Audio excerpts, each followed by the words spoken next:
We begin in Nigeria, where the dethronement and banishment of the former Emir of Kano, Alhaji Muhammadu Sanusi II, by the government of Kano State raises legal and constitutional issues, pitting old traditions and military-era scenarios against Nigeria's modern 1999 constitution. Sanusi, who was banished to another state not under the constitutional control of Kano State government in faraway Nasarawa State, where he would be in exile at the pleasure of the Kano State government, arrived at his new abode late last night to the waiting arms of officials of the government of his host state. On the other hand, it was a joyous moment for Aminu Ado Bayero, one of the sons of the late Emir of Kano, Alhaji Ado Bayero, as he mounted the throne of his father yesterday, following the deposition of Sanusi II. Sanusi's dethronement raises legal issues. Yes, we already said that. So, yes. For me, this is a recurring nightmare for the former Emir of Kano. He was sacked from the CBN and now dethroned. And he has responded in a really gracious, kind of sanguine fashion, which doesn't surprise me, given his level of exposure and innate sort of good breeding. He's not really going to throw a tantrum publicly. And also because the last time this happened to him, when he was removed as governor of CBN, what it caused for him in his life was an elevation to Emir of Kano. So a lot of people are hoping that this that was meant for evil might ultimately end up for his good. But congratulations to the newly enthroned Emir, I guess, because there's some supporters of his who are over the moon, but the general public opinion seems to be in favor of Sanusi II. A lot of people are outraged, particularly by the banishment. We're not talking about Jaja of Okpobo. We're not talking about the military era when Abacha exiled the Sultan of Sokoto. This is a democracy. It's completely ridiculous in the year of our Lord, 2020, to have an emir, banished. Well, I mean, we're talking about power politics, and whether it's the military or the colonialists, it's all about power relations, about the official authority and the traditional institution. And Professor Wole Soyinka has captured the crisis very well in a play titled Kungi's Harvest. Kungi's Harvest is a classical, well, lawyers would say the locus classicus, on the matter in terms of the dramatization of the drama that we face. There are many kings that have been deposed in the past. Akitoye of Lagos, King Jaja of Okpobo, whom you mentioned, Ovoranwe Nogbaisi in 1897. The grandfather of this same emir, Emir Sanusi, Mohammed Sanusi I, in 57 years ago, the Olowo of Owo, Oba Ademola in Abeokuta, although he was not dethroned by the colonial authorities. He was pushed out by women protesters, and so on and so forth. The Emir of Muri, the Emir of Gwando, former Sultan of Sokoto, who was banished also. But the question is, what you find, the crisis that you find is that in traditional communities, the traditional rulers were the overlords.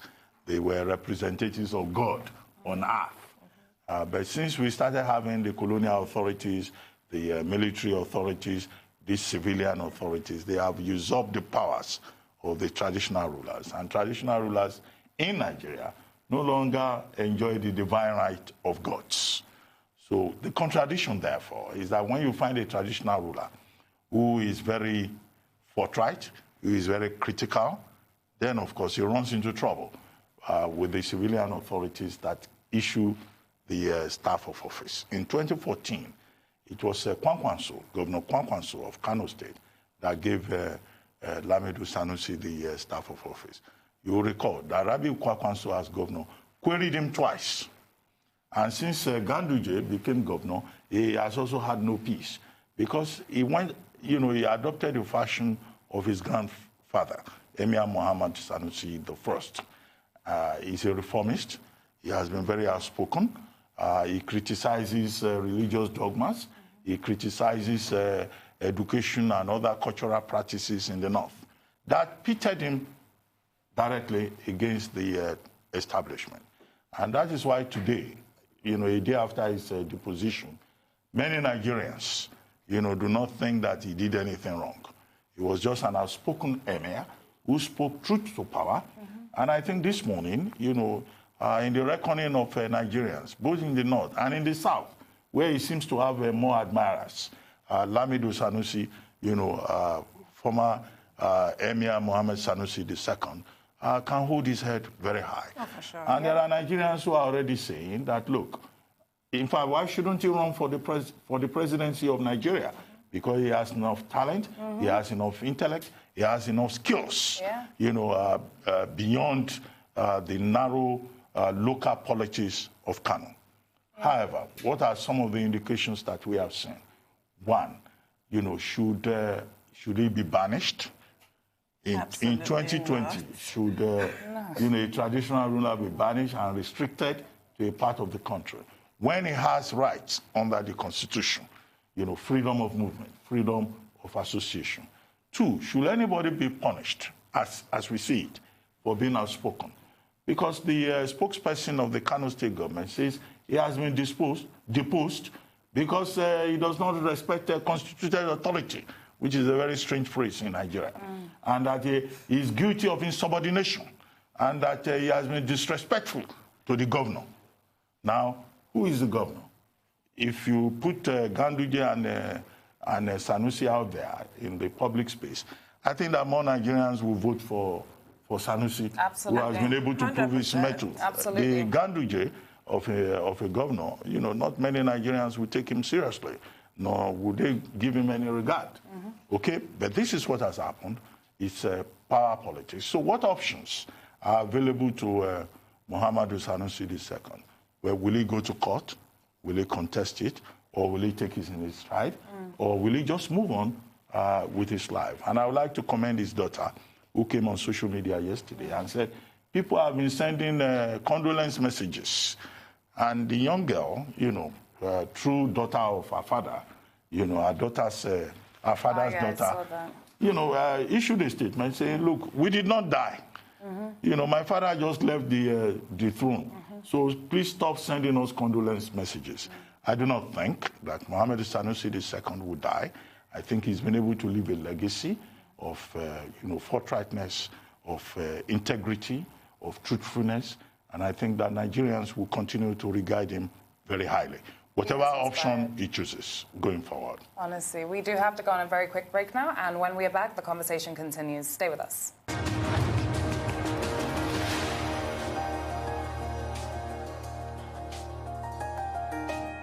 Welcome back to the morning show here on Arise News. Business correspondent Rosa Sijiri joins us now. But before that, all I'll add to our discussion on Lamido Sanusi, Lamido Sanusi, is to just say as well that, because I know we're going to discuss this a lot with our guests later on today, it's a very shocking play of power politics that we've seen. And in a way, it kind of also was expected because there was that pattern that was playing out. But really and truly, this should not have happened, especially in 2020. But let's move on to our next discussion of the day. Rotas, good morning. Hey, How are you? Good morning. I'm fine, thank you. So I see that the three of us are on red. You know, Dr. Fatima, red tie. True. Red blouse, red tie. Only one. But actually, that's generally a good thing because that's what the markets have been yesterday. The markets have been...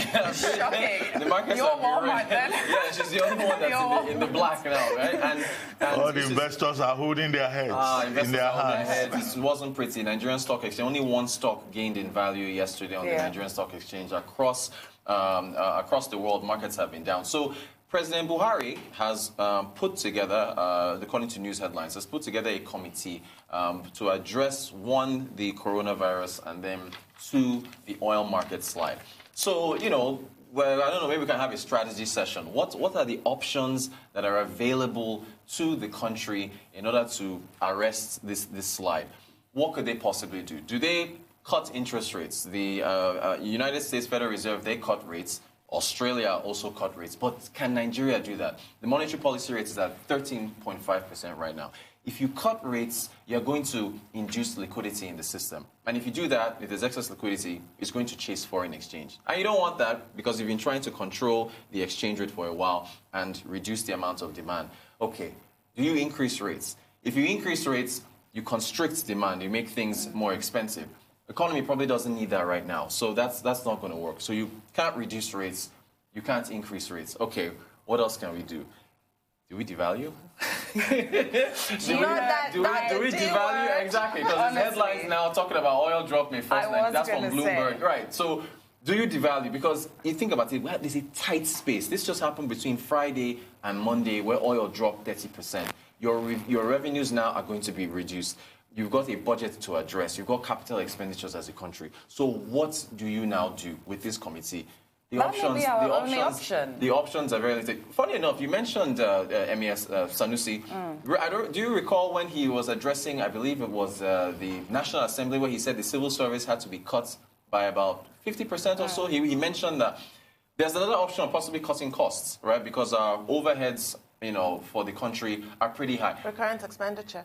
But you see, my issue is that why do we have this new committee? Because by the reports, we have on the committee Minister for Finance, Minister of State for Finance, you have Minister of State for Petroleum and what have you. No mention of the Presidential Economic Advisory Council. Thank you. That was my... Where are they? That's a good question. I don't have the answer. Dr. Basi, do you have the answer as to where they... You know, what I would have expected, I've written an extensive, lengthy essay on this, is for President Buhari to address the nation and to reassure us. Because Nigeria right now faces two major crises. A public health crisis, because with this coronavirus, we already have a second confirmed case. We don't know how it will go. What we have seen in Italy, which is the epicenter in Europe and elsewhere, is that you have one case, you have second case, before you know it, it balloons. Even the United States has experienced that. There is panic in the United Kingdom. Then we have the crisis with the economy. Yesterday, there was a global meltdown. The New York Stock Exchange had to shut down for 15 minutes just to catch, for people to catch their breath. Investors, as I said earlier, had their heads in their hands because this is the worst that has happened to the world, all because of coronavirus. Now, President Buhari has taken the option of setting up another committee, emphasis on another. And, that doesn't inspire confidence because what it means for Nigerians is that when you don't want to address a problem, you set up a committee. When that committee submits its report, you set up another committee. To review the report. And that is what is going to happen tomorrow because this committee of, Zainab Ahmed and others is to report to another committee on Wednesday. It's not about committee. We have a crisis on our hands. SS crude account is down to $71 million.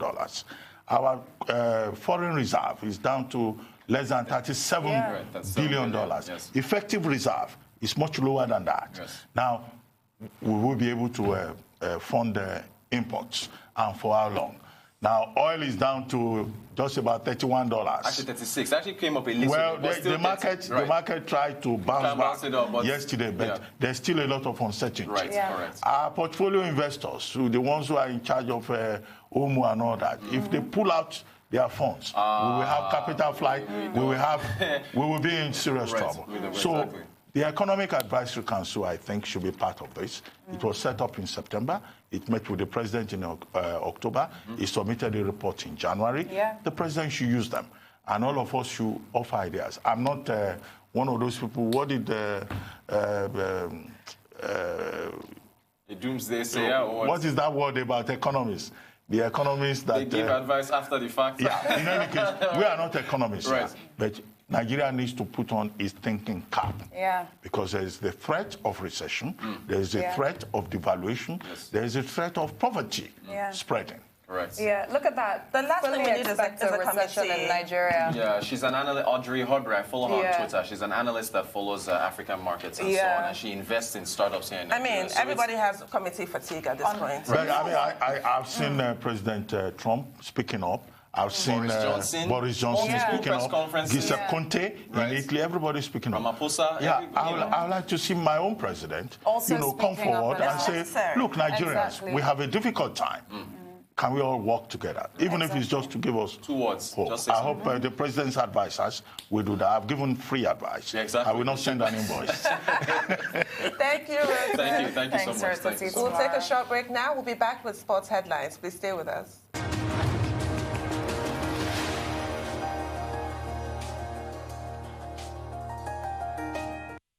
Welcome back to the morning show here on Arise News. Joining us now is our sports analyst, Aaron Akerejada.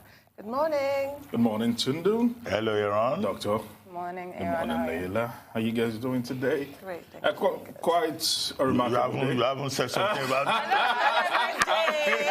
I wanted to disappoint you today. It is every day. I was going to say, where is the comment? What's going on? I haven't earned one. For the brevity of time is really precious right now. Okay, yesterday everyone celebrated Commonwealth Day, or those in the Commonwealth actually celebrated Commonwealth Day, and Anthony Joshua was the signature of eyes, and he actually gripped the entirety of the UK and social media for his speech that he actually gave, commemorating the Commonwealth Day in presence of the Queen and the entire royal family. Let's just take an excerpt from that particular speech before talking about it. My name is Anthony Oluwafemi Olasheni Joshua, and like many of you here, I'm a child of the Commonwealth. I was born in Watford, and my heritage is Nigerian. I come from the Yoruba people, who are the largest, and some might say the loudest, ethnic group in all of Africa. I am proudly Nigerian, and I'm proudly British, and I join a long line, perhaps too long to count, of UK citizens of Commonwealth origin who've made enormous contributions to this great multicultural society of ours. In my world, that would include names such as Joshua Buatsi, Lawrence Okoli, and Ramla Ali. Like me, so many children of the Commonwealth have two homes, two identities, two cultures, and two ways of viewing the world. Some even have... All right, Anthony Joshua certainly once again capturing the hearts of people with that very, very moving speech about Commonwealth and what it means to be in the Commonwealth. And once again, Anthony Joshua just ensuring that he always puts Nigeria in the front burner, while people in the world are always looking at Nigeria from different periscope. Anthony Joshua has positioned Nigeria very greatly, and people are beginning to admire Nigeria and Nigerians because clearly, like he always says, he's a product of Nigeria and the Nigerian system. People just like him who have lived in the diaspora, lived at home, and lived through different Commonwealth countries. And I feel like he's just a voice for so many young people today, and not just young people, he's just a voice for so many people that have had that multifaceted or multidimensional approach to life. And I think that's so important in a world that is so global today. You know, it's so hard to be one citizen today. It's so hard to be one person today. And being that voice is amazing, honestly. He's doing great. So proud, and he did Nigeria proud, and the UK as well. It was a great speech. Well, I think one takeaway from what he said, it's good to see him all suited up, looking dapper. The last time he was in Shagamu in Nigeria, he was wearing shorts. Oh, that's true. This is another image of him. He made a point about division and difference, you know, and how division and difference should not be a source of discord. It should be within the Commonwealth and in the entire world a source of unity. And I think that that is a very strong message. And all that is said about peace and stability in the world, I think resonates very well, particularly at this time when the world is in turmoil. It was a well-written speech, well delivered, and the man also had the comportment that was required to deliver. He spoke so well. No, he's the heavyweight champion of the world, so you wouldn't expect anything less. And it's Nigerianness that he threw into the you know, mix. I think it's also something that inspires all of us. Yes, it does. Yes, it does. Back home here in Nigeria. Oh, yes. Thank you very much. Always a pleasure. Always a pleasure.